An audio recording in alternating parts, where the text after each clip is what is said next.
we all need chizuk, and we look forward to your divrei Torah. Thank you so much.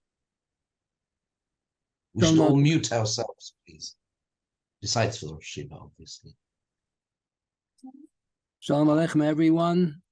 In 1948, when they established Medinas Yisroel, the Chazon Ish had already moved to Eretz Yisroel way before the Second World War. And he made a statement at that time, this is not yet the Geula, this is the end of the Golus, but it's not yet the Geula. So people thought that it was double talk. If it's the end of the Golus, so that's the Geula. So I don't think it's double talk. You have to know what's the definition of Geula. So the Ramban has Hakdamah to Chumash Shmos. I have an old Chumash that has, by mistake, they printed the Hakdamah at the end of Bereshis. Now in the New Chumoshim, they print the Ramban's Hakdamah at the beginning of Shmos. So the Ramban writes that Sefer Bereshis is the Sefer of all the beginnings, the beginning of the world, the beginning of mankind, and the beginning of the Jewish people, Avram, Yitzchak, and Yankov, and the Yud Beishvatim. Then he says, the Ramban writes the Sefer Shmos is about the story of the first Golus Mitzrayim, and the Geula therefrom. Then he raises a question, how can I say it has the Geula? The Geula is not till the Jews return back to Eretz Yisroel. That's after the death of Moshe Rabbeinu. That's in Sefer Yeshua. There's not even a Chumash. Moshe Rabbeinu was not permitted to return to go into Eretz Yisroel. So you don't get to the Geula till way later. So the Ramban says he doesn't think that's correct. He thinks the main tzara that Yankov Abanov went down to Mitzrayim was not so much that they were in Chutz La'aretz. That was a tzara. Would have been much better if they would have been in Eretz Yisrael. But the main tzara was that they were lacking Hashras Schechinah. What he paraphrases a Posek in Sefer Yov, Soda Laka Aleo Haleim. They had a Hashras Schechinah. The Posek says in Bereshis, in connection with Avram, I think, Bayal Me'olav Elakim. So Rashi quotes from the Medrash, Ha'obis hein hein hamerakova. The Obis had a Hashras Schechinah. So the main tzara was that when they were in Golus Mitzrayim, is not so much that they were in Chutz La'aretz. That was not right, but the main story really was that they lacked Hashras Schechinah.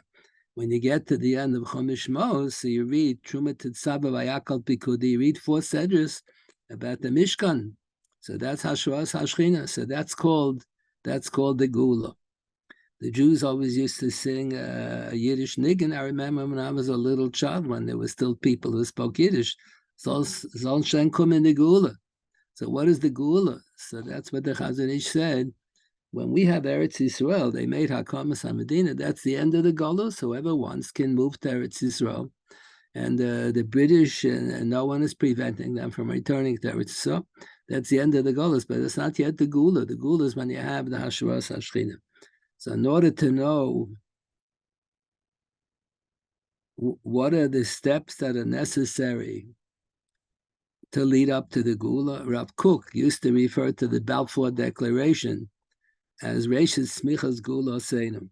He used to write and he used to speak a lot about chalta de Geula. So many of the Hungarian rabbis were upset with Rav Kook. They say, what did he invent? What did he invent? A new concept of chalta de Geula. Either you have Geula, you don't have Geula. Where does he come up to this idea that there's chalta de Geula? The truth of the matter, the Loshen chalta de Geula is in the Gemara. The Gemara says, Melchamas are chalta de Geula. And the Chasam Sofer kept a diary. It's printed. It was printed a long time ago. A Sefer HaZikarim. And he writes about Mitzvah Drosha that he prepared for a nephew and different. And he writes a little bit of history. So he writes that there was an Austro-Prussian war during his lifetime. All the Jews had to leave Pressburg and go to a different city. He writes that they said Avida Malkeinu every day. That's what we do in the Yeshiva here now. There's Melchama. In Eretz Yisroel, they do that in a lot of shuls, they say Avida Malkeinu every day when you have Melchama. He said they said V'huracham every day, all week long. They said V'huracham because of the Melchama. And the Chasam Sofer assumes that you don't, the Gemara has a lashon, Melchamas are chalta de Geula. So the Chasam Sofer assumes every war in the world is an chalta de Geula. Rashi on the Gemara doesn't say like that. That's the Gemara in Sanhedrin and in Megillah in two places. Milchamas are chalta de Geula. Rashi says the Milchamas in Eretz Yisroel, who's going to be the balabas? Which nation is going to be in controlling Eretz Yisroel? If the Jewish people win the war, that's chalta de Geula, because Geula is binyan beis hamikdash. And the Rambam in the beginning of Hilchas Malachim quotes the Gemara in Sanhedrin, the Avkofam at base, Gimel mitzvahs netztava Yisrael b'chnisas malaretz. Bnei Yisrael became obligated to fulfill 3 mitzvahs in a specific order. First mitzvah says laham lahem melech, to establish a Jewish government controlling all of Eretz Yisrael. V'arashtem es haaretz v'yishavtem mitzvah hakamas hamedina is a mitzvah. The Rambam counts it as a mitzvah. So the first mitzvah is to establish a Jewish government over all of Eretz Yisrael. Second mitzvah is a Jewish government every government has to have a standing army to protect the citizens. So the second mitzvah is the army has to wipe out Amalek. And the third mitzvah is livnas lahem beis habchira, because the Posek says in Chumash, when it'll be peaceful and it's totally peaceful, Amalek will be wiped out, then you have a chiyuv to build the Beis Hamikdash. I remember right after Milchemet Sheshet Hayamim, so there was a big push. Many Rabbanim said we have to make a mizbeach and start bringing korbanos. So Rabbi Soloveitchik said at that time, what are they talking about? It's not yet peaceful. They were talking about giving everything back to the Arabs at that time. They weren't so sure. It was stuck peaceful for quite a few years. That there was pachad hayudim as nafal on the Nochrim at that time, but it still wasn't fully peaceful. The Jews were still nervous at that time. Also, she said the chiyuv to build the Beis Hamikdash only when it's completely peaceful. So this achidush from the Chasam Sofer that you don't need a novi. He didn't claim that he had ruach hakodesh. He said Milchamas are chalta de Geula. And he said Halacha l'maisa. The Chasam Sofer wrote in his Sefer Zikarim, if something is chalta de Geula, he thought every Milchama in the world is chalta de Geula. Rashi says, I mentioned only the Milchamas in Eretz Yisroel, who's going to be the balabas? If the Jews win the Milchama and we establish a government, that's leading to the binyan beis hamikdash. Those are the 3 mitzvahs in order. Lama lahem melech, la'achar zarash alamalek, livnas lahem beis habchira. So the Chasam Sofer didn't think that you need a novi or a bal ruach hakodesh. If you have a Muhammad, that's chalta de Geula. The Minchas was the main anti-Zionist before the Second World War. He didn't live so long to see the Second World War, but at the time of the First World War, there was a discussion among Rabbanim. Maybe there should be Gaza tightness at the war should end. So the Minchas gave a few reasons why he was opposed. So one of the reasons, I think they say Rabbi Soloveitchik said the same b'shem Rabbi Chaim Soloveitchik, that you're only Gaza tightness tzibur if there's a chance that the tzibur is going to do tshuva.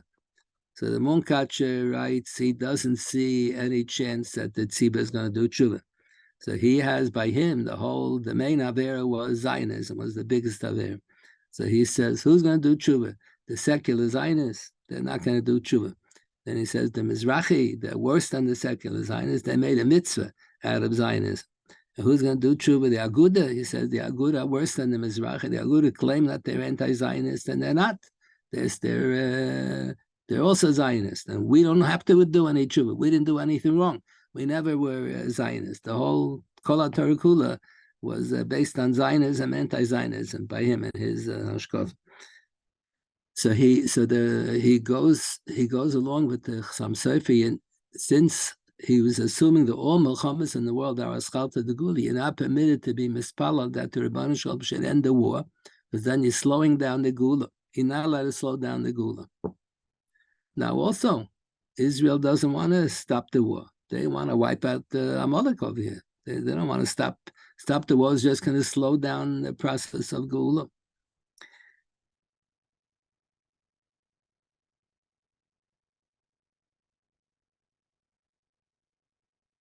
So these were the two reasons why the Minchas Elazar, the Minchas, didn't want to be Gaza tightness that the war should end. One is because he didn't see that the tzibur is prepared to do any tshuva, And secondly, because of the Chasam Sofer, he assumed like the Chasam Sofer in his diary that all milchamas in the world are a chalta, the Geula, and you're not allowed to slow down the Geula process. The Rebbeinu Shalom will bring the Geula the way he wants. Yeah.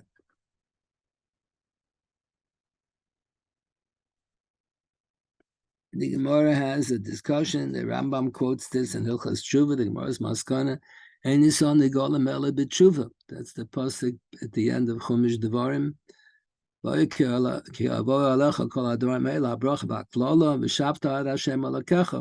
Gemara comes to the maskana, and it's on the Gedolim Ela b'Tshuva. And if so then the Rambam writes Hifticha HaTorah, so Sofim shall Yisroel asas Tshuva. The Torah promises us that in the end of days, the Bnei Yisrael will do tshuva and will have the Geula Asidus. I remember Rabbi Soloveitchik used to say, every year he used to give a drosha and Aseres Emei Tshuva. And after I don't know why, at that time he was the only one. In Europe, it was very common. They all gave droshas and Aseres Emei Tshuva. And after he was too old and sick to give the drosha, then every other rabbi in New York would give a drosha and Aseres Emei Tshuva. That's the way it used to be in Europe. So he used to speak about this Rambam. The Rambam says, how can it be Hifticha Torah if everybody has Bechira Chavshis? So how can the Torah tell us in advance that we're going to do Tshuva? So Rabbi Soloveitchik said, because he said, from the Tanya, every Jewish person has Ahava HaMesuteres towards HaKadosh Baruch Hu. Everyone has a hidden love to HaKadosh Baruch Hu. Where does that hidden love come from? So he said that's the Maimon Chazal, that there's a malach who teaches every Jewish baby before the baby is born, Kol HaTorah. Then the malach slaps the baby and he forgets everything.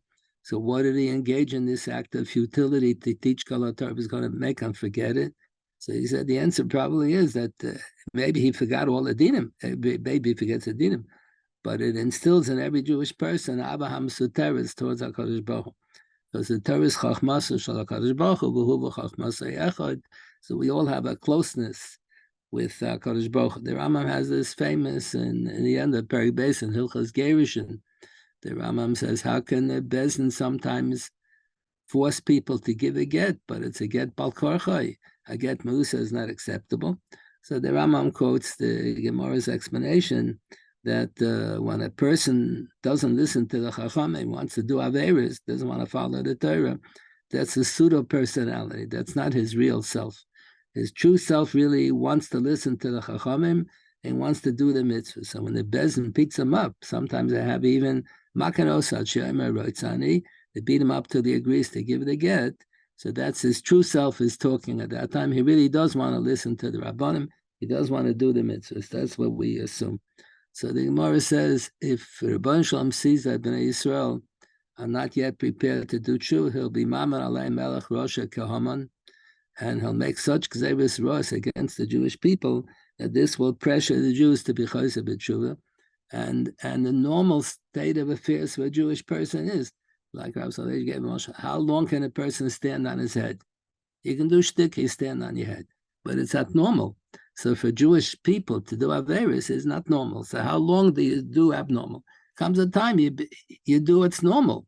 Normal for a Jewish person. Every Jewish person has an Ahava HaMesuteres, hidden love for HaKadosh Baruch Hu. So the normal things that a Jew does is going to do tshuva, and memela, and it's on the Gedolim Ela b'Tshuva, so we will have the tshuva. That's called Hasaras HaTabas. The Gemara has an expression in the Megillah Esther. It says, when Haman came to Achashverosh that he should wipe out the Jewish people, so they wrote an edict that they should kill all the Jews. And then Vayasa HaMelech es Tabato, the Achashverosh HaMelech gave his signet ring to sign. So the Gemara says, Gedolah Hasaras HaTabas, when the Rebbeinu Shalom makes a gzeira against the Jewish people, that accomplishes more than all the Minchas Nevi'im. There were 48 Nevi'im, they gave Musa to Chacha, and they never listened. And Elazar never listened to the Nevi'im. They didn't accomplish too much, but they're Nevuas. And the Hasaras HaTabas does the trick. So when the Rebbeinu Shalom, like when you give patch to a little child, the child knows what he did wrong. And you can't explain it to a little child. So you give it to the child patch, he knows he's not going to do it again. So that's the way the Rebbeinu Shalom gets us to do tshuva. That's how the Baruch gets us to do tshuva. So that's what you have to keep in mind. The first Rashi and Chumash, Rabbi Soloveitchik always used to speak in public about this. We do not owe a debt of years ago. We do not owe a debt of gratitude to the British for giving us Eretz Yisroel. We never lost our ownership. HaKadosh Baruch Hu gave Eretz Yisroel to Avram Avinu. He said, "Kum salach ba'aretz la'orka l'rachba ki l'cho et tineno." So the Gemara quotes, and Yeshnach, the Gemara quotes one Tana who interpreted that what was the Shaila b'nais tzlavchad. We usually learn the Shaila was if there are no sons, whether the daughters get Yerusha. And the women's libnik, group, they always say, see, if they pressure the Rebbeinu Shalom long enough, so they'll give in to the requests of the women. Some of them don't believe in Torah and Hashem, so they say, if you pressure the rabbis long enough, the rabbis will give in. Some say, if you pressure the Rebbeinu Shalom long enough. So one of the Tanoim says in Yeshnach, that wasn't the Shaila. The Shaila was Tzlavchad ben Chefer was a b'chor to his father Chefer. So the b'chor is entitled to Pishnaim, b'chol ashe'i motzei lo, whatever the father has at the moment of his death. What if he purchased a sweepstakes ticket, and the drawing of the sweepstakes took place after the father died? So the father never had this money at the moment of death. So that's called roy. Whatever assets the father had at the time of death. So the Gemara has this. Gemara said this was the Shaila b'nai Tzlavchad. Whether the father Tzlavchad ben Chefer is he entitled to Pishnaim and Nichsei Chefer. Where they get this funny pshat that's not Pasha pshat, and the Posek is where the women get Yerusha when there are no men. So the Mefarshim HaChumash say no, because HaKadosh Baruch Hu responds, no son titein lahem achuzas nachalo. Why does it say a double ocean, no son titein? Because the whole din Torah was about Pishnaim. That was the whole Shaila. What was the Shaila? When the Rebbeinu Shalom told Avram Avinu, Kum misal baras la'arachba ki l'chai tenena. Et tenena means now. You'll acquire ownership right now. Take it from Yad. It's called muchsak, it's not called ra'ui. Or should you say, no, that was a promise that's going to be kiluchat tenenas. The promise is going to be fulfilled in the distant future when Yeshua ben Nun will conquer Eretz Yisroel. Then they'll get Eretz Yisroel. But until Yeshua ben Nun conquered, it didn't belong to them. If that's the pshat, it didn't yet belong as a promise, then it's ra'ui. So then Tzlavchad is not entitled to Pishnaim. So what was the answer? The son titen lahem, yes, they get the double portion. As I would say, the Gemara raised the question there. Moshe Rabbeinu delivered a nevuah to Bnei Yisrael. So in the beginning of Chumash Moshe it says, "What says if it's chalta v'alkach to v'avesi eschem al haaretz, v'sat lechem mo Rosho ani Hashem." So the Gemara says, what did he mean when the Rebbeinu Shalom said to Moshe Rabbeinu delivered the nevuah word for word? He said it exactly as the Rebbeinu Shalom told him. What does it mean, Morosha? Morosha means the same as Yerusha, that already belonged to Avram Avinu? Or does it mean Morosha means something else? So Moshe Rabbeinu didn't know himself. Moshe Rabbeinu delivered the nevuah word for word, but the Gemara says when the Bnei Tzlavchad asked the Shaila, are they entitled to the Pishnaim? Moshe Rabbeinu didn't know. When I said Morosha, what did it mean? He all of a sudden now he's not sure. Does it mean Yerushi? I was saying him in Moshe Avram Avinu. It means no. It's going to belong to us later. That was the answer. Belonged to us then. So that's what Rabbi Soloveitchik used to say. The first Rashi and Chumash quotes from the Medrash. What do you need all Chumash Bereshis? The Chumash should begin from Acheres Alachem. That's the first mitzvah that's given to Klal Yisrael as a nation. Yeah, before you have Bris Milah, you have Gid Anosha, but that was given to the Ovis. The only mitzvah, the first mitzvah that was given to Bnei Yisrael is Acheres Alachem, the Kviyas Haluach. So Rashi quotes the Medrash. Ma'aseh Yadav, how does it say? Kach Ma'aseh Higel Yaman Losas Lehan Nachlas Goyim. The Rebbeinu Shalom felt it important that he should write in the Chumash that he created the whole world and he's the Balabos. And he has a right to, Hashem has a right to give it to whomever he wants. So he gave it to Avram Avinu, and he said it's going to belong to the Jewish people forever. It's the one and only thing in the whole wide world that's not subject to the international din of kibush milchama. Usually, if one country wages war against another country, be'isag begezel gama, they had no right. The Russians waged war against Ukraine. The Russians waged war years ago against Hungary. They take over other countries. So even though it's Begezel Gomer, that's the din that the army that wins the war acquires ownership of the karka and the metaltalim and all the people. Everything belongs to them. That's an international din. The Gemara learns that from Psukim. Whether the Goyim won the war against the Jews or the Jews won the war against the Goyim, or the Goyim waged one Goyish nation wages war against another Goyish nation. So that's a din of Kibbush Muhammad. So the one and only thing in the whole wide world that's not subject to that din is Eretz Yisroel. Eretz Yisroel was given to Avram, to Yitzchak and Yaakov with a bris, and the Ramban Chumash writes that a bris is like a shvuah, and a shvuah means I'll call upon him under all circumstances, no exceptions to the rule. It'll never belong to any other nation. I remember once Rabbi Gorin, when he was chief rabbi of the army, came to speak in America after the Sinai campaign. After the Sinai campaign, he was the chief chaplain at that time in the army. So he requested, he wanted to give a shiur in Rabbi Soloveitchik's class. So Rabbi Soloveitchik gave him permission. So in the middle of the shiur, he was assuming, like Rabbi Zaman assumes in his Sefer Even Hazel on the Rambam, he assumes that during the 70 years of Golus Baba, the Jewish people lost their ownership of Eretz Yisroel. So Rabbi Soloveitchik was sitting and listening to the shiur. So he said to him out loud, "You're not allowed to say that. It's not true." He didn't say Rabbi Zalman says. He was making believe that he said everything on his own. So he was arguing. But the next day, when Rabbi Gorin was not there anymore, so Rabbi Soloveitchik said, what he said yesterday is absolutely not true. The Jewish people never lost their ownership of Eretz Yisroel, not at the time of Churban by Svish, not at the time of Churban by Sheni. Eretz Yisroel always belonged to the Jewish people, and he used to speak in public at the Mizrahi conventions all the time. We do not owe a debt of gratitude to the British for giving us Eretz Yisroel. It always belonged to the Jewish people. And Elazar also, the Chumash says, we read just 2 weeks ago, and Yitzchak followed all the traditions of Avraham Avinu. So when there was a famine in Eretz, Avraham Avinu went down to Mitzrayim. So Yitzchak was going to go down to Eretz Mitzrayim. So he started to go and went to Geror. Geror is in Elazar. So HaKadosh Baruch Hu tells him, Al terid Mitzrayim. Gur Baretz Hazah, stay over here. Why? You won't be going in the footsteps. You won't be going in the family tradition if you go to Chutz. So you are Noila Tmima. You are Hugdash. And a korban that goes Chutz L'Mekama becomes Nifsal B'Yotzei. Usually the Nifsal B'Yotzei is Kachim Kalem Chutz L'Yerushalayim and Kachim Chutz L'Azara. Here it's Chutz L'Eretz Yisroel. Usually the din that a korban becomes Nifsal B'Yotzei is only after the first Avodah.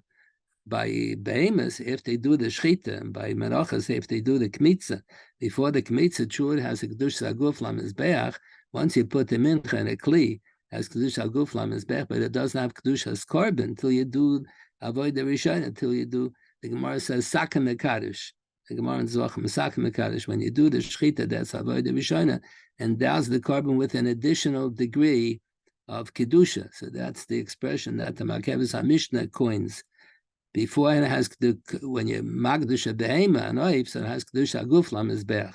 When you do the shchita, Sak Makash gives it a kedusha as korban. So before it has the kedusha as korban, it's not nifsal b'yotzei. So Taisa says in a few places in Shas that the same is true by a mincha. A mincha, before you do the kmitza, the dalar avodas by a mincha parallel to the dalar avodas by a korban, by behemoth. That's a long Rashi at the beginning of the second parak in Saita. Rashi interprets a long Tosefta there. So how can Yitzchak be nifsal b'yotzei? The shechita was never done on him. So the Chazal understood that they were in the middle of the Akedah. The Malach said, "Tish hayalchal anar." So Avraham Avinu says, "Ayel achar nechas basrach bekan." Why is ayel achar? It's because the Chazal understood that the avodas that were done to the ayel were considered as if they were done to Yitzchak. So Yitzchak was considered a korban oila after Shechita. Even though there wasn't, the Shechita was done. The Shechita done on the ayil was considered as if it was done on the Haktorah also. Posek says in the Teichach and OUKosher, Zacharta is Bisi Yaakov, after is Bisi Yitzchak, I was Bisi Ahava HaMesuteres. So Rashi, I think, HaChumash quotes in the Medrash, how come it only says the verb Zechira by Avraham and Yaakov? How come it doesn't say Zechira by Yitzchak? Zacharta is Bisi Yaakov, after is Bisi Yitzchak. Rabbi Spisa Avram Esker, so Rashi quotes, Yitzchak, Afra Tzavra Munach Agabi HaMizbeach. Zikaron is somebody who's not here. I remember him, even though he's not here. But Rabbi Hershel Yitzchak is Sofer Munach Agabi HaMizbech. How can we Sofer Munach? But he was never Korev. So the answer is the Haktorah of the ayil that was burnt to ashes is considered as if it was done to Yitzchak. So the same thing, Yitzchak was considered a korban la'achar shechita. If you would go to Mitzrayim, it would be nifsal b'yotzei. So the Shai said, what did it help? But he went to Elazar. Elazar is also chutz la'aretz. So you see from the Chumash, no. HaKadosh Baruch Hu tells him, I'm giving you Elazar also. Elazar is strictly speaking part of Eretz Yisroel. All of Eretz Yisroel always belonged to the Jewish people. That's when the days of Avram Avinu, Eretz Zayin Amimim, and then Elazar was given to Yitzchak. So he's not considered going to Chutzlos. Chutzlos would be Mitzrayim, and that's our claim. This whole area belongs to Bnei Yisrael. Unfortunately, we just read in Parshas Vayishlach, Vayirei Yankem Yod Vayetzaloi. So Rashi says Vayirei Yankem Yod Shem Yehori Vayetzalo Shem Yarga Acherim. So the Meforshim on Rashi asked, what do you mean Shem Yarga Acherim? Abolo Hargocha Hashkim Lahargoi. So if they're coming to kill me, what's wrong if I protect myself? So I think the Marami Prague has in the Gur Aryeh, he says in every war there are always civilian casualties. You're not allowed to kill civilians. That's Noshem Etaf. Noshem Etaf are the civilians. The Goyim never drafted women in the army. They only drafted men, and Taf is the people younger than 20. Over 20, they're all soldiers, and younger than 20, they're Taf. So you're not permitted to kill innocent civilians, but a lot of times you have no choice in order to kill the enemy. So that's what Yaakov Avinu was very upset about that. Unfortunately, the Rami Prague writes like that. In every Milchama, in all of the Milchamas that they had in the last 75 years in Eretz Yisroel, they never killed as many civilians as the American army killed during the Second World War. Every army, every war in the world, there were casualties, there were civilians who are killed. You have to try to minimize it as much as possible, but the civilians are always killed. You have no choice about that. Many years ago, the reason why I remember when I used to travel to Eretz Yisroel, a lot of times, quite a few times, we went with all of our children. We have 9 children. Went with all of our children on a Matzoi Shabbos. So we would come 5 minutes before the plane would take off, and they would say, "Rush, quickly, run." They didn't make it crazy. Take off your shoes. They didn't have to. There was no problem. But the Arabs hijacked a few airplanes. The Meister Shai was Rabbi Hutner, the Rosh Yeshiva of Mechaim Berlin, was on one of the planes that was hijacked, and Rabbi Hutner has a few Talmidim who are extremely wealthy, so they requested of the State Department of the United States that they should negotiate with the terrorists. They're prepared to give them money if they'll release Rabbi Hutner. So a week later, the State Department gave the response. The policy of the American government has been never negotiate with terrorists because they know the sof. But l'chatchila, before they heard the response from the State Department, so they raised the issue with the Rabbanim. So I remember there was a meeting of the Agudas Rabbanim at that time. I remember one of the Rebbes in the Yeshiva got married that day. He wasn't yet a Rebbe, he was a Talmud. Now he's a Rebbe and old. He's a Rebbe, he's retiring already. He's almost my age. So a few Rabbanim came late to the wedding because they were discussing this issue. So they said at that time, the Rabbi Yankel Kamenetsky said that in 1948 there was a Milchama, and at that time, when Rabbi Hutner was in captivity, the only nation who had signed a peace agreement with Eretz Yisroel was Egypt. I think at that time even Jordan had not yet signed a peace agreement. So he said officially they're all at war with the Jewish state. So he said in the middle of a Milchama there is no din of Pidyon Shvuim, because if you're going to do Pidyon Shvuim, it's going to ruin the war effort. You're going to give money to the enemy, or you're going to free terrorists. Like now, they free terrorists. These terrorists are going to come back again to terrorize again. Each one of the terrorists, many of these terrorists, they came back again after they were freed with prisoner exchanges. So they came back and they terrorized again. They killed more people. So that's, I remember about 10 years ago, it was the 50th yard site of Rav Herzog. So they had some 2 or 3 days in Eretz Yisroel. They had lectures about Shiurim and lectures about Rav Herzog at that time. So I attended a little bit. It was right after Thanksgiving weekend. I seem to remember the OU had a convention at that time in Eretz Yisroel. So right after the Thanksgiving weekend convention, they had this function in memory of Rav Herzog. So the one who was then the chief rabbi, I don't remember, he said over this story about Rabbi Hutner. And he said that's the policy of the Rabbanut, that it's against the din.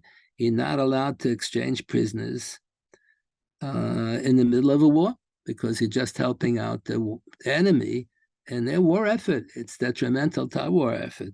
I was told that this prisoner exchange that they had now, this is from the Svardish Rabbanim, who wrote such a Tshuva. But they told me all the Ashkenazi Rabbanim were opposed because of that, because of what Rabbi Kamenetsky said. They agreed with him. So this is a big Indian. You say, Milchamas are chalta de Geula. There is such a thing as chalta de Geula, something that's going to lead to the Geula. The Geula is Binyan Beis Hamikdash. So if the Jewish people win the war about who's going to be the balabas over Eretz Yisroel, so that's going to lead to Mechiras HaMolech, and that's going to lead to Binyan Beis Hamikdash. That's called an chalta de Geula. The Posek in Chumash has an interesting din. When the Jewish army is fighting a battle, they have to be careful not to have erva, not to have tzoya, not to have meraglayim, different dinim. So the Gemara learns that from the Psukim about learning Torah. When you learn Torah, you want to daven, you have to have kodesh. But the Parsha doesn't seem to be talking about learning Torah. So the Netziv has in his Hakdama to his commentary on the Shiltas, has a long section. He says, Milchamas are a punishment. He quotes the Gemaras a lot. The Milchamas are a punishment to Bnei Yisrael because of Bittul Torah and Ivus Hadin. We have but the dinim who are dishonest. So it's because of the Bittul Torah and Ivus Hadin that Milchamas come in the world. So Rebbe Shalom make the Milchama far away. We should get the hint. And if we don't get the hint, then he makes the Milchama closer. If we still don't get the hint, then he makes the Milchama by us. So we're involved in the Milchama. So he suggests that every time there was a Milchama, he says when Chizkiyahu HaMelech forced everybody to learn Torah, and Midon by Beersheba, everybody knew Tumah V'Torah, all the din. What right did he have to force everybody to learn Torah? If a person wants to go to business, he wants to make money, not mechuyev to learn Torah all the time. He says that was for security purposes. He has the right to demand of everyone to learn if that's going to help in the war effort. And that's what the Gemara comments on the Posek, Amdas HaYiragleinu B'Sharayich Yerushalayim. So the Gemara Makis interprets, Amdas HaYiragleinu B'Milchama, the soldiers are successful in battle because of the Shara Yerushalayim, the Yeshivas and the Gedolim in Yerushalayim, where they're learning, so the schus of their learning, the Chayalim will be successful in battle, because all the Milchamas are because of Bittul Torah. So he has the Netziv has a strange suggestion. He suggests that maybe at the front of the battle, they had a group of Chayalim who were sitting and learning. So this din of Kodesh goes on those who were learning. Very strange pshat. They sent people to sit learn at the front. The Pashta says differently. The Posek says why. Because the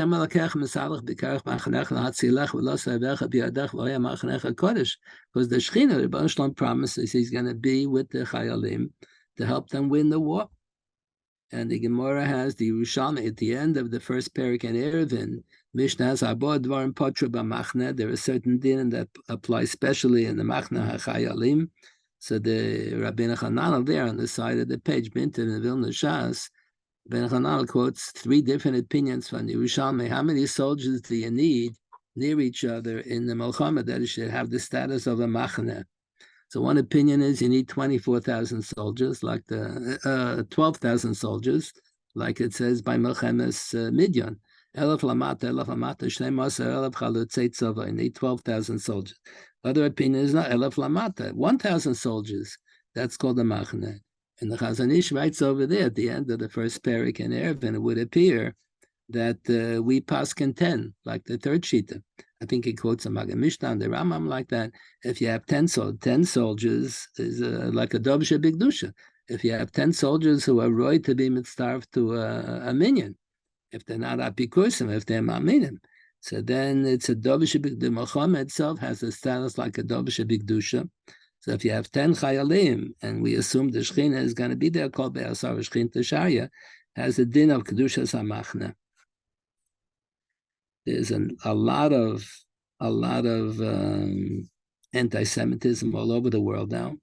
So many people are thinking of moving to Eretz Yisroel to be safe, and everyone should realize it is a big mitzvah.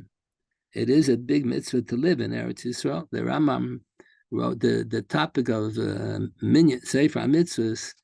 There's a big literature, and how do you calculate the 613 mitzvahs? So the Rambam is not the first and is not the last. The Rambam, much of the Rambam Sefer mitzvahs is based on the Bahag before him, and then the Ramban has a lot of hasogas on the Rambam. So the Bahag has a taina, the Ramban has a taina on the Rambam why he didn't count the mitzvah of living in Eretz Yisroel. The Posek says, "Orashtem Masoretz v'yishavtem bo." So the Rambam quotes for Harashtem Masoretz, so we have an obligation to establish a Jewish government over Eretz Yisroel. That mitzvah he does count, but he didn't mention the mitzvah of living in Eretz Yisroel. So that's the Ramban's taina. So there's a commentary on the side of the Sefer Mitzvah called Megillas Esther. It was written by a man, but as well, his mother's name was Esther, and she passed away as he was going to print. They wanted to memorialize his mother, so he called the Megillas Esther. So Megillas Esther basically misunderstood the Hasogas Ramban. He thought the Ramban was asking why the Rambam didn't count the mitzvah of Hakomas HaMedina. Truth, the Rambam did count the mitzvah of Hakomas HaMedina. Lamed LaMelech, to establish a Jewish Medina, the mitzvah that the Rambam was telling that the Rambam forgot to mention is the mitzvah to live in Eretz Yisroel. There really is a mitzvah to live in Eretz Yisroel. So some Achrayim come to defend the Rambam. They say the Rambam thinks that the mitzvah to live in Eretz Yisroel was only for the Dora Midvar. And Mizman it's only Midrabanan. All the Achrayim, the Knesset Gedolim writes like that. All the Achrayim disagree. They say it's not true. The Rambam also agrees that it's a mitzvah min Torah Bizman Hazeh in every generation to live in Eretz Yisroel. But they think that the Rambam felt that it's included in some other mitzvah. So some say that it's included in the mitzvah Uvoy Sidbok. We should all become closer with HaKadosh Baruch Hu. And the Gemara points out there's more Hashgacha Pratis in Eretz Yisroel. Eretz Hasheni Hashem Elokecha Ba Mireishas Hashana Ad Achrishana. There's more Hashgacha Pratis in Eretz than there is in Chutz La'aretz. So therefore, the way to come closer to HaKadosh Baruch Hu is to live in Eretz Yisroel. Others say that perhaps not that it's included in the mitzvah of Oisidbog, but rather it's a prat within every mitzvah, like the Ramban has, that the Ikem Mokum for Shmiras Kol HaMitzvahs is in Eretz Yisroel. Ramban has the famous comment on last week's Sedra. How come if Kiyam Avinu Kol HaTarakul Ad Shalai Nitna, so how come Yankov married Shtei Achoyes? So he has his suggestion is that the Ovis only made sense to volunteer the mitzvahs in Eretz Yisroel, because the Ikem Mokum for Shmiras Kol HaMitzvahs is really in Eretz Yisroel. So we certainly have a mitzvah to live in Eretz Yisroel. According to only one is the Knesset Gedolim suggests within the Rambam that it's a mitzvah midrabanan. The others say no. Everyone agrees it's a mitzvah min Torah. Either enhances every mitzvah, it's a prat with every mitzvah, or it's part of the other mitzvah by sidbuk, whatever it is. There certainly is a mitzvah, and especially now that there's so much anti-Semitism. The Jews in Europe. The Jews in Germany and Europe, they waited too long till it was already too late. We should all wake up from our slumber and realize that we all belong in Eretz Yisroel.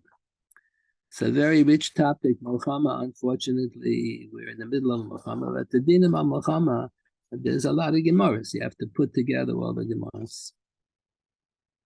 Your Baruch Shalom should bless your community. You should have peace.